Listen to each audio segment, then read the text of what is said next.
देखिए last class में हमने दो लाप्लास इक्वेशन और पॉइसन लाप्लास। सर वॉइस धीमे आ रही है, बिल्कुल धीमे।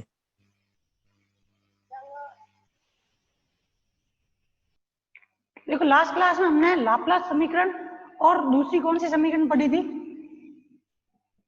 पॉइसन इक्वेशन पढ़ी थी। ठीक है, दोनों इक्वेशन में कुछ भी चेंज नहीं था, बस एक में ये था कि जब आपके पास जिस भी पृष्ठ के लिए आप लिख रहे हो इस समीकरणों को, अगर उसमें आवेश का मान या आवेश घनत्व अगर शून्य नहीं है तो उस कंडीशन में ये इक्वेशन क्या होगी, ये इस प्रकार से लिखी जाएगी। लेकिन जो आप पृष्ठ ले रहे हो, जिस पृष्ठ के लिए आप ये समीकरण लिखना चाहते हो, उस पृष्ठ के अंदर अगर आवेश का मान शून्य है तो उस कंडीशन के अंदर ये डेल स्क्वायर वी किसके बराबर आ जाता है, जीरो के। ये कौन सी समीकरण है, लाप्लास, और ये कौन सी है, पॉइसन समीकरण। अब आज आपको क्या करना है, इन समीकरण को किसके रूप में लिखना है, क्योंकि अगर आप डेल स्क्वायर को लिखते हो किसके रूप में, सिर्फ कार्तीय निर्देश तंत्र के रूप में।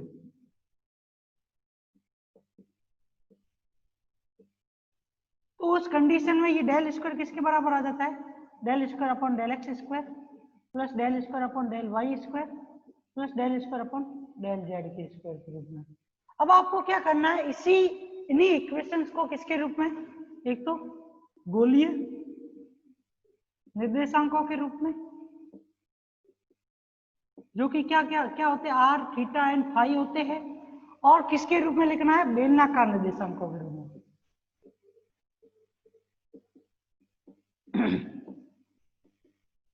जो कि क्या होते हैं, आर थीटा और जेड होता है। ठीक है, मतलब जहां पे आपके कार्तीय निर्देशांक एक्स वाई जेड होते हैं, उस जगह पे गोलीय निर्देशांक जो होते हैं वो क्या होते हैं, आर थीटा और फाई। वहीं पे बेलनाकार निर्देशांक जो होते हैं वो क्या होते हैं, आर थीटा और जेड। इनके रूप में आपको क्या लिखना पड़ेगा, इन लाप्लास और पॉइसन इक्वेशंस को लिखना पड़ेगा। तो सबसे पहले अपन लिखते हैं कौन सी समीकरण, पॉइसन इक्वेशन और लाप्लास इक्वेशन कौन से निर्देशांकों के रूप में, गोलीय निर्देशांकों के रूप में।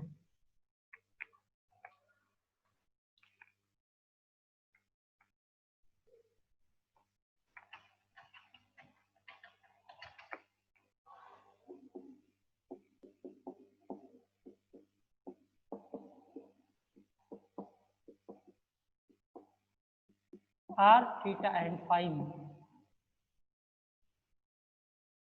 पॉइसन। देखो इसका प्रूफ वगैरह कुछ भी कोर्स नहीं है, अगर ये इक्वेशन पूछी जाती है तो एक नंबर के अंदर एग्जाम में पूछी जाती है, और सीधा ये समीकरण आपको याद है तो वो लिखना है, और उससे आपको क्या मिल जाएगा, एक नंबर मिल जाएगा। देखो ये समीकरण क्या है, किस प्रकार से लिखोगे, इसमें 1/r² del by del are कोष्टक में r² del v upon del are plus 1/r² sine theta del by del theta कोष्टक में sine theta del v upon del theta plus 1/r² sine square theta del square v upon del phi square होता है minus के upon epsilon. अब इसमें अगर आप v को सभी जगह से हटा दोगे ना, तो जो बची हुई ये आगे वाली टर्म्स होगी वो केस को प्रदर्शित करेगी आपके डेल स्क्वायर को किन निर्देशांकों के रूप में, कार्तीय निर्देशांक के रूप में। ठीक है, अब यहाँ पे देखो कि जब आवेश का मान किसी पृष्ठ के अंदर शून्य नहीं है, और उसके कारण जो इलेक्ट्रिक फील्ड प्रोड्यूस होता है उसके और विभव के बीच में जो रिलेशन से ये इक्वेशन मिलती है पॉइसन समीकरण, वो गोलीय निर्देशांकों के रूप में इस प्रकार से लिखी जाती है।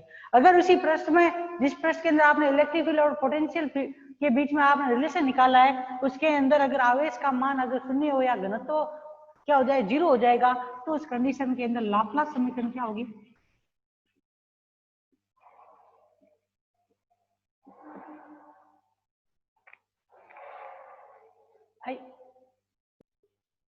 ठीक है। तो अब इसका मान किसके बराबर करोगे, लाप्लास समीकरण में क्या होगा, q is to zero, Q zero तो रॉ का मान भी जीरो। ठीक है, ये समीकरण वापस वही की वही, पर इसमें चेंज क्या हो जाएगा कि ये वाली लेफ्ट राइट हैंड साइड और लेफ्ट हैंड साइड वाली टर्म पूरी किसके बराबर हो जाएगी, जीरो के बराबर हो जाएगी। तो del square upon 1/r² del by del are कोष्टक में r² del v upon del are plus 1/r² sine theta del by del theta sine theta del we upon del theta plus 1 upon are square sine square theta del square we upon del phi square equal to क्या आ जाएगा आपके 0। तो ये समीकरण जो है ये आपके कौन सी समीकरण है? लाप्लास समीकरण। और इससे पहले ये वाली समीकरण जो थी ये कौन सी समीकरण थी? पॉइसन समीकरण थी। दोनों ही किसके रूप में है? आपके गोलीय निर्देशांक आर थीटा और फाई के रूप में। क्योंकि आप देखोगे तो आर थीटा और फाई तीन निर्देशांक आने चाहिए। आप देखोगे यहाँ पे आर आ रहा है, फिर थीटा भी आ रहा है और फिर फाई भी आ रहा है। तो इसका मतलब ये क्या है? गोलीय निर्देशांकों के रूप में क्या है आपके पॉइसन और लाप्लास समीकरण। अब इसी की तरह आप अगर अब यहाँ पे देखो, अगर आप वैसे आपके सिलेबस में नहीं है ग्रेडियंट डाइवर्जेंस और कर्ल को किसके रूप में लिखना, गोलीय निर्देशांक और लाप्लास समीकरण के रूप में, तो उसको अपन नहीं करेंगे। लेकिन अगर वो भी पूछ लेता तो वो भी आप क्या कर सकते थे, लिख सकते थे। और वो आपके सिलेबस में नहीं है इसलिए वो मैंने नहीं करवाया था आपको। ठीक है, अब देखो इसी तरीके से गोलीय निर्देशांकों के बाद में आपके कौन से हैं? बेलनाकार निर्देशांक।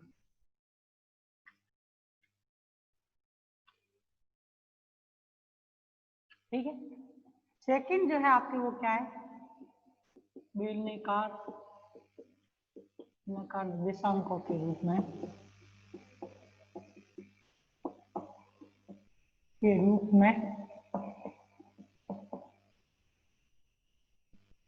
आर थीटा और जेड में सबसे पहली कौन सी? पॉइसन समीकरण। ठीक है, क्या होगी इसमें? 1 बाय आर डेल आर कोष्टक में r del we upon del are plus 1 upon are square del square we upon del theta square plus del square we upon del Z square minus की upon. ये आपकी क्या है? Poisson equation. किसके लिए? बेलनाकार निर्देशांकों के रूप में। इसी प्रकार से लाप्लास समीकरण जो होगी वो क्या होगी?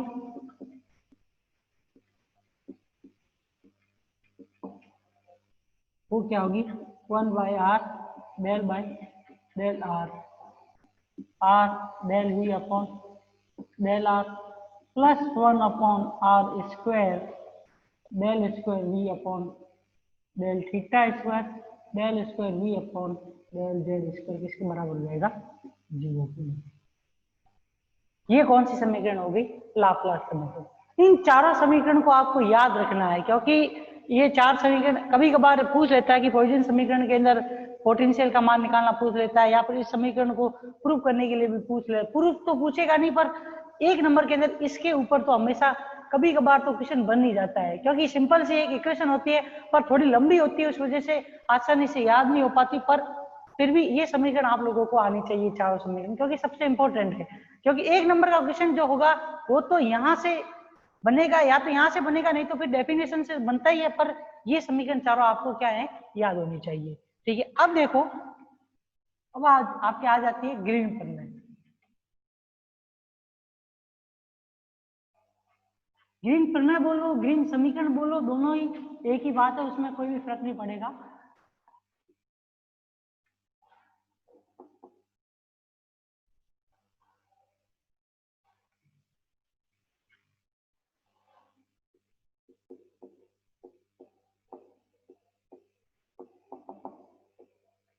अब देखो ग्रीन प्रमेय में कुछ भी नहीं है, सेम जैसे आपने गॉस अपसरण प्रमेय पढ़ी थी उसी से रिलेटेड ये प्रमेय है। मतलब ये जो ग्रीन प्रमेय है ये किसका है?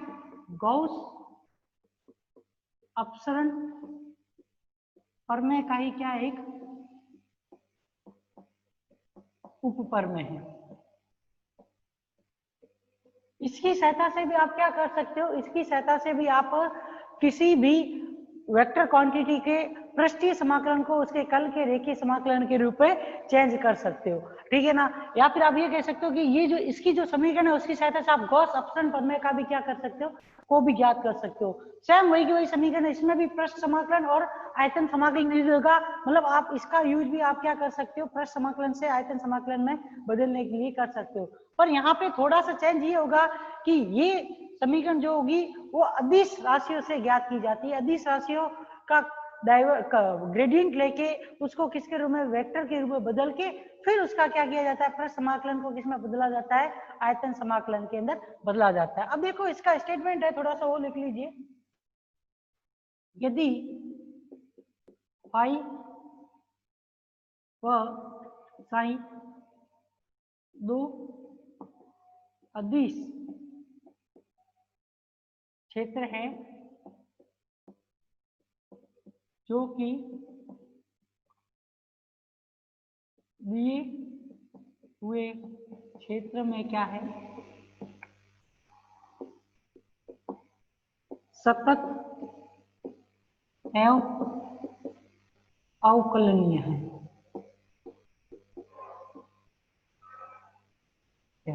अब देखो यहाँ पे एक दो वर्ड और यूज हुए, सतत और अवकलनीय। अवकलनीय से मतलब जिसका आप अवकलन करो तो आपको कुछ ना कुछ क्या मिले, डिफरेंशिएट करो तो कुछ ना कुछ वैल्यू मिले।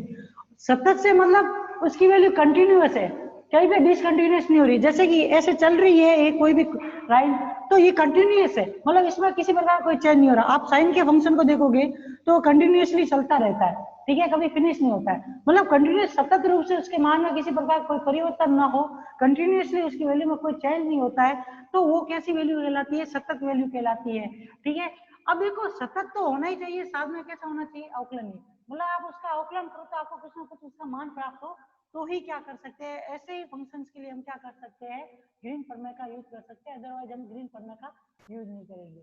देखो इस प्रमेय का प्रूफ मैं अभी करा रहा हूँ। ये प्रमेय आप लोग के मैथमेटिक्स के अंदर जो एक पेपर है वेक्टर कलन करके, सदिश कलन करके, उस पेपर के अंदर भी ग्रीन प्रमेय, गॉस अपसरण प्रमेय और स्टोक्स की थ्योरम, ये तीनों ही प्रमेय के ऊपर डिपेंडेंट एक आपकी पूरी यूनिट अलग से है।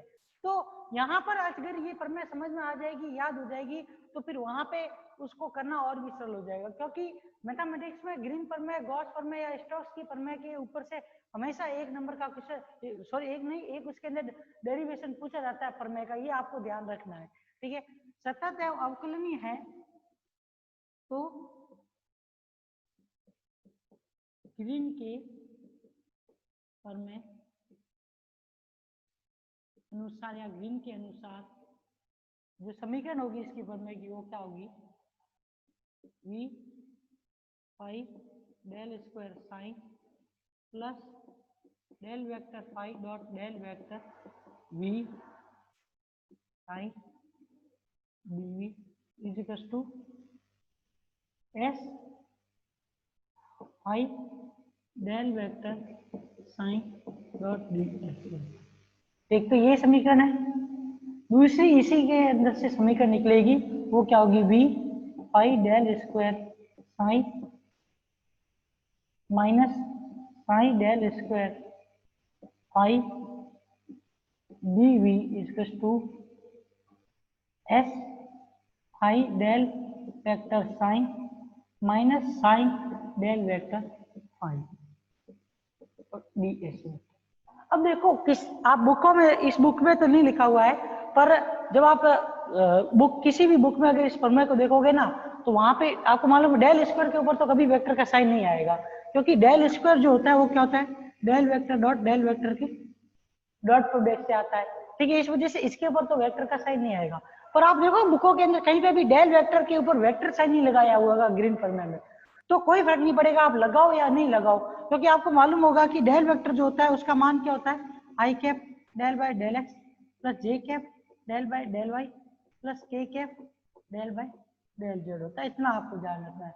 अगर आप वेक्टर साइन लगाओगे, किसी बुक में देखोगे वेक्टर लगा हुआ है, किसी में नहीं लगा हुआ है, कोई फर्क नहीं पड़ता, पर आपको ध्यान रखना है कि सिंगल जो डेल होता है उसके अंदर क्या होता है, आई जे के रूप में, उसकी डायरेक्शन के रूप में वो क्या होता है, एक अवकल संकारक होता है, ये आपको ये ध्यान रखना है इसके अंदर।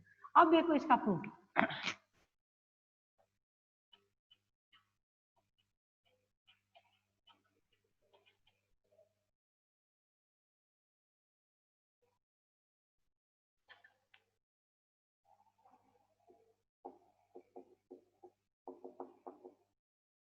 गॉस अपसरण प्रमेय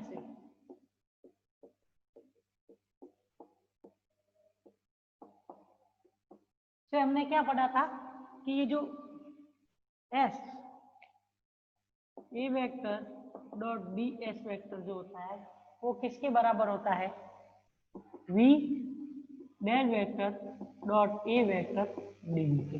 मतलब किसी भी सदिश का पृष्ठीय समाकलन जो होता है वो किसके बराबर होता है, उसी सदिश के डाइवर्जेंस या अपसरण के आयतन समाकलन के बराबर होता है। इसको लगा दो समीकरण नंबर 1। देखिए जो प्रमेय का कथन था उसमें क्या दिया गया था, दो अदिश क्षेत्र दिए गए थे साई तथा फाई, क्योंकि साई तथा फाई क्या है, दो फाई दो अदिश फलन है। तो इनका यूज करके हम इसको कैसे, इन दोनों का यूज करके हम कैसे वेक्टर क्वांटिटी ए प्राप्त करेंगे, उसके लिए क्या समीकरण होगी, अतः हम सदिश ए को किस प्रकार से लिख सकते हैं, ए को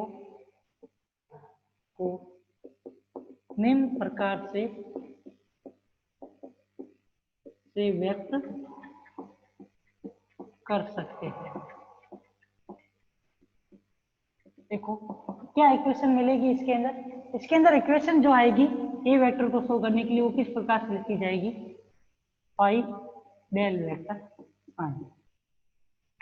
अब देखो फाई डेल वेक्टर साइन ये निकल क्या रहा है, ग्रेडियंट निकल रहा है। ग्रेडियंट को फिर से अपन ने किससे किया, एक कांस्टेंट से गुणा किया। तो कांस्टेंट राशि को कभी भी आप सदिश से मल्टीप्लिकेशन करोगे तो उससे कुछ भी नहीं होगा, वो उसके साथ मल्टीप्लाई हो जाएगा, पर डायरेक्शन में किसी प्रकार कोई चेंज नहीं होगा। देखो यहाँ ये भी एक वेक्टर क्वांटिटी है और ये किसके बराबर है, एक वेक्टर क्वांटिटी के बराबर है। तो इसका मतलब ये जो इक्वेशन आप लिखी है ये कैसी है, एकदम सही इक्वेशन है। अब देखो इसके बाद अब क्या करो, ये जो ए वेक्टर है इसका हम क्या ले ले, अगर अपसरण ले ले, सदिश ए का क्या लेने पर, अपसरण लेने पर, जब हम इसका अपसरण लेंगे तो इसको किस प्रकार से लिखेंगे, del vector dot A vector इजिकल्स to क्या आ जाएगा आपके, डेल वेक्टर डॉट कोष्टक में फाई डेल वेक्टर साइन। अब डेल वेक्टर का मान रखो, तो डेल वेक्टर का जब मान रखोगे तो ये del vector dot A vector इजिकल्स to क्या आ जाएगा, यहाँ से इस समीकरण के अंदर I cap del by del X plus J cap del by del Y plus K cap del by del Z dot question में क्या आ जाएगा, phi del psi by del X I cap plus phi del psi by del Y J cap plus del phi del psi by del Z. ठीक है, ये समीकरण आ गई। अब फिर से इनका भी डॉट प्रोडक्ट करना है, तो डॉट प्रोडक्ट करोगे तो आई वाली टर्म किसके साथ में आ जाएगी, आई के साथ में, जे वाली टर्म किसके साथ में आ जाएगी, जे के साथ में, के वाली टर्म का डॉट प्रोडक्ट किसके साथ में हो जाएगा, के वाली टर्म के साथ में। तो इक्वेशन क्या प्राप्त होगी, तो इक्वेशन आपके आएगी इसकी del vector dot A vector की del by del X phi del sign by del X plus del by del Y phi del sign by del Y plus del by del Z को उसमें क्या जाएगा, phi del sign by del Z. खोलो इस equation को, देखो अब इसमें दो क्वांटिटी है फाई और साइन, क्योंकि फाई किसी पृष्ठ के द्वारा अदिश क्षेत्र हमेशा एक पृष्ठ के द्वारा व्यक्त किया जाता है। तो आपको मालूम है वो पृष्ठ जो होगा उसको भी व्यक्त करने के लिए आपको मालूम है सदिश फलन अदिश फलन का मान व्यक्त करने के लिए हम क्या करते थे, वो भी अदिश फलन जो होता था वो उस पृष्ठ के अंदर उस बिंदु किसी भी बिंदु के ऊपर अदिश राशि के निर्देशांकों का क्या होता था, फलन होता था। ठीक है, तो फाई किसके ऊपर डिपेंड करता है, एक्स वाई जेड तीनों के ऊपर डिपेंड करता है। तो ये ध्यान रखना फाई का अवकलन कभी भी जीरो तो नहीं आएगा। हाँ ये हो सकता है अगर वो कांस्टेंट वैल्यू हो तो हो सकता है कि वो क्या हो जाएगा, जीरो के बराबर हो जाएगा, अदरवाइज कभी भी वो जीरो नहीं आएगा। और ये कैसी दो क्वांटिटी का क्या मल्टीप्लिकेशन है, तो इसमें लगेगा कौन सा नियम, अवकलन का गुणनफल का नियम लगेगा। तो अवकलन का जब इसके अंदर गुणनफल का नियम लगाओगे आप तो इक्वेशन क्या आएगी आपके, del phi upon del x del sign by del x. पहले इसका अवकलन किया, ये ऐसे ही रह गया, अब वापस क्या करोगे, इसका अवकलन करोगे और ये ऐसे ही रह जाएगा, तो इक्वेशन क्या आएगी phi del square psi by del x square. ऐसे क्या है कि बाकी वाले सभी में लिखेंगे तो क्या आएगी del phi by del Y del psi by del one plus del sorry phi del square psi upon del Y square plus del phi upon del z del psi by del z plus phi del square psi by del Z square. अब देखो square square वाली सारी term को अलग कर दो और single अवकलन वाली सारी टर्म्स को अलग कर दो। जब स्क्वायर स्क्वायर वाली सारी टर्म को अवकलन करोगे और बाकी वाली टर्म को अलग करोगे तो उस कंडीशन में देखो स्क्वायर वाली टर्म में कॉमन क्या आ रहा है फाई एक बाहर की तरफ कॉमन आएगा और इनके इस अवकलन वाले कोष्ठक के बाहर की तरफ कॉमन क्या आएगा वो भी देखेंगे। तो देखिए यहाँ पे आप क्या लिख सकते हो phi del square by del x square del square by del Y square plus del square by del Z square sign plus del by del X plus del by del Y plus del by del Z I cap J cap I cap del by del X J cap del by del Y plus K cap del by del Z I dot I cap del by del X J cap del by del Y plus K cap del by del sine. अब देखो इन दो का अगर आप phi को multiplication अंदर करोगे तो सबके साथ del phi by del x del phi by del Y del phi by del Z आ जाएगा और साई का करोगे तो साई के रूप में आ जाएगी। अब देखो दोनों ही कैसी है वेक्टर क्वांटिटी है और डॉट प्रोडक्ट करोगे तो उस कंडीशन में आई वाली टर्म किसके साथ में मल्टीप्लाई में आ जाएगी आई के साथ में जे वाली टर्म जे के साथ में के वाली टर्म किसके साथ में आ जाएगी के साथ में आएगी। तो ये इक्वेशन वापस किसके रूप में इन दो एक तो इसके रूप में इसके रूप में और इसके रूप में आ जाएगी ठीक है ना। तो इसमें तो कोई भी चेंज नहीं होगा। अब देखो इसको ये किसको प्रदर्शित कर रहा है डेल स्क्वायर को और ये किसको प्रदर्शित कर रहा है डेल वेक्टर को। तो यहाँ से ये इक्वेशन जो है del vector dot A vector किसके बराबर आ जाएगा आपके phi del square sign plus del vector of phi dot del vector of psi.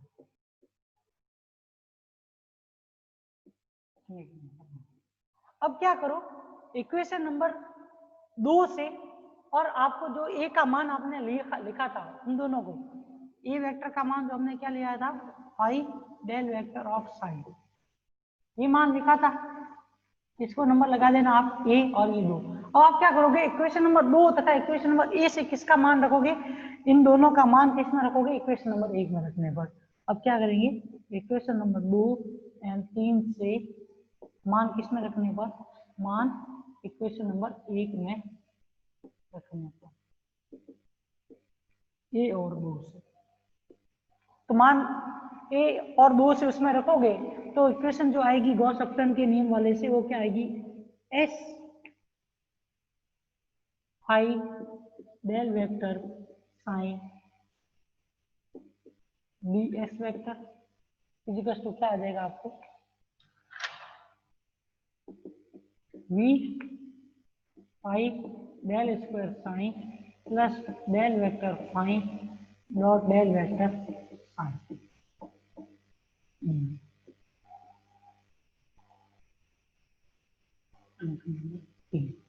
अब देखो ये तो क्या है फाई डेल वेक्टर साइन से ये एक समीकरण ये आपके क्या है जो आपकी पहली गॉस की समीकरण ग्रीन की प्रमेय की समीकरण है उसको ये सिद्ध हो रहा है यहाँ से कि जो आयतन पृष्ठ समाकलन हो किसके रूप में आयतन समाकलन में परिवर्तित हो रहा है और पहली जो ग्रीन की समीकरण थी वो भी यही थी लेकिन अब आपको ज्ञात क्या करना पड़ेगा ग्रीन की सेकंड इक्वेशन को भी ज्ञात करना पड़ेगा। तो ग्रीन की सेकंड इक्वेशन को ज्ञात करने के लिए हम क्या करते हैं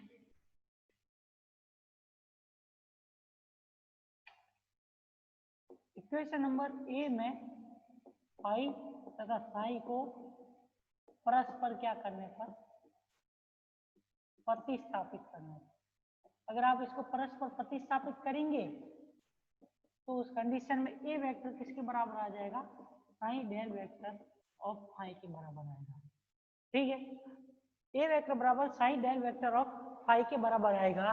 तो इसको किसके रूप में, इसको वापस किसके रूप में सॉल्व करोगे, इक्वेशन नंबर 2 के रूप में हल करने पर, ठीक है। जब इसको इक्वेशन नंबर 2 के रूप में हल करोगे, इसको नंबर 2 लगा देना, तो del vector dot A vector का मान जो आएगा वो क्या होगा आपके, psi del square phi plus del vector psi dot del vector phi, ठीक है। अब ये नंबर क्या बन गया आपके 4। अब क्या करो, इक्वेशन नंबर बी से तथा 2 से किस मान रखोगे, इक्वेशन नंबर बी तथा 4 से मान किस में रखने पर, मान इक्वेशन नंबर 1 में रखने पर, ठीक है।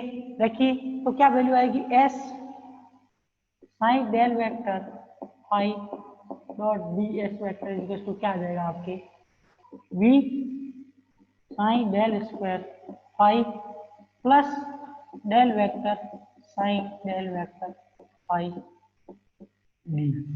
ये क्या होगी आपके समीकरण नंबर 5। अब देखो 3 ये 5। अब देखो इन दो इक्वेशन में आप देखोगे ना, 3 में और 5 में, तो 2 टर्म कॉमन आ रही है।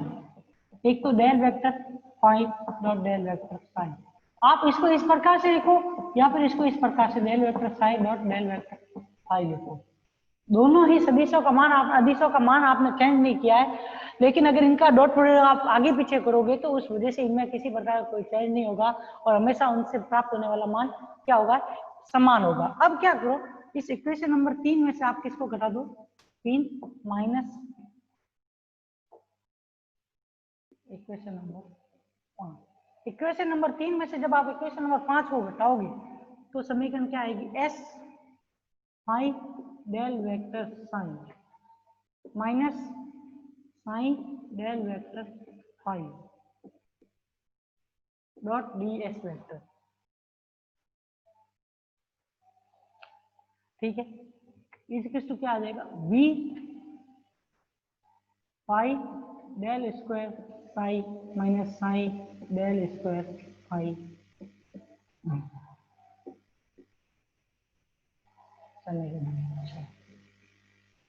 अब यहाँ पे देखोगे जो ये इक्वेशन नंबर एक तो आपके 3, 5 और ये 6 निकली है, वो क्या है, ग्रीन प्रमेय की ही क्या है समीकरण।